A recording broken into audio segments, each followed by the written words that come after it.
300 कार्यकर्ताओं की हत्या हो गई। बहुत अपमान भी सहा है।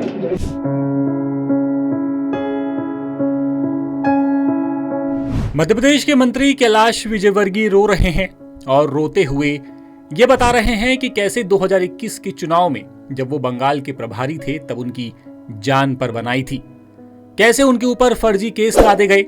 विजयवर्गीय के मुताबिक उनके ऊपर जो फर्जी केस किए गए उनमें बलात्कार, बच्चों को बेचना जैसे संगीन जुर्म शामिल हैं।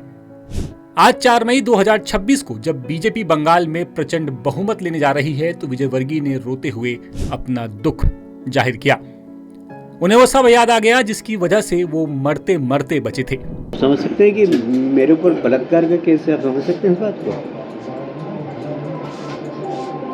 मैं किसी मानसिक पीड़ा से पिछले 6 साल से गुजरा।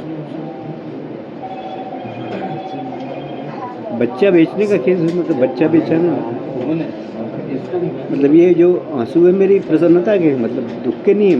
मैं कोई डरने वाला आदमी नहीं हूँ, पर जो प्रताड़ित किया गया कार्यकर्ताओं को आप अंदाज नहीं लगा सकते। मतलब मुझ पर, हमारे संघ के प्रचारकों पर बलात्कार किया, जिनको हम भगवान जैसा मानते हैं, प्रचारकों, मैं नाम नहीं लूँगा उनके।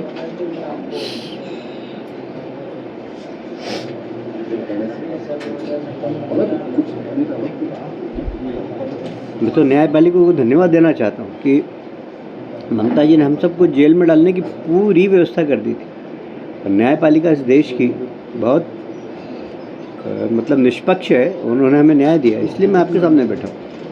तो इतने केस जहाँ पर हो, 38 केस, और जिसमें रेप जैसे केस हो, बच्चों को विदेश में बेचने जैसे केस, जिसकी नॉन अवेलेबल,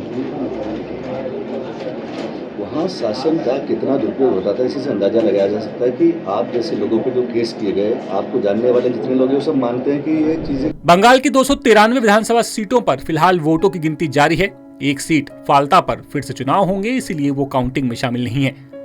बता दें कि 2026 में बीजेपी जिस बहुमत की तरफ बंगाल में बढ़ रही है, राजनीतिक एक्सपर्ट मानते हैं कि उसकी नींव विजयवर्गीय ने ही 2021 में रखी थी, जब वो बंगाल के प्रभारी मंत्री थे। तब विजयवर्गीय ने बीजेपी कार्यकर्ताओं के अंदर जोश भरा।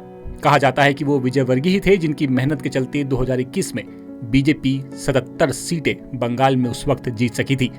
हालांकि ये बहुमत से बहुत कम था। विजयवर्गीय की माने तो बंगाल में उनके ऊपर 32 फर्जी केस लगाए गए हैं। विजयवर्गीय बताते हैं कि बंगाल में गुंडों को संरक्षण मिला हुआ है। खुद उनकी जान अमित शाह ने बचाई थी, वरना आज वो जिंदा नहीं होते। बैठा हूँ तो अमित शाह जी कारण बैठा हूँ, तो जैसे मेरी माँ का फोटो लगा ना, मेरा भी फोटो लगा। जहाँ नड्डा जी और हम जा रहे थे, और आपको याद हो तो आपने वीडियो देखा होगा, हम पे इतने बड़े बड़े पत्थर फेंके थे। मेरे सिर पे चोट आई थी, मेरी कोहनी पे चोट आई थी, और मैं 24 घंटे हॉस्पिटल में एडमिट भी रहा उस दिन।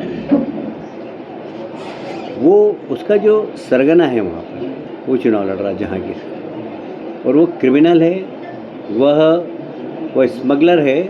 उसको ममता जी ने Y+ सुरक्षा दे रखी है। फिलहाल रुझानों में तो बीजेपी बंगाल में 200 सीटों के करीब जाती दिखाई दे रही है। देखना है कि जब अंतिम ईवीएम खुलेगी तब बीजेपी कहां जाकर के रुकती है। इंदौर से ब्यूरो चीफ संजय गुप्ता की रिपोर्ट। लेटेस्ट, इन्वेस्टिगेटिव और इन डेप्थ खबरें देखने के लिए ज्वाइन कीजिए द सूत्र का व्हाट्सएप चैनल, सब्सक्राइब कीजिए यूट्यूब चैनल, लाइक कीजिए फेसबुक पेज और पढ़ते रहिए www.daसूत्र.com।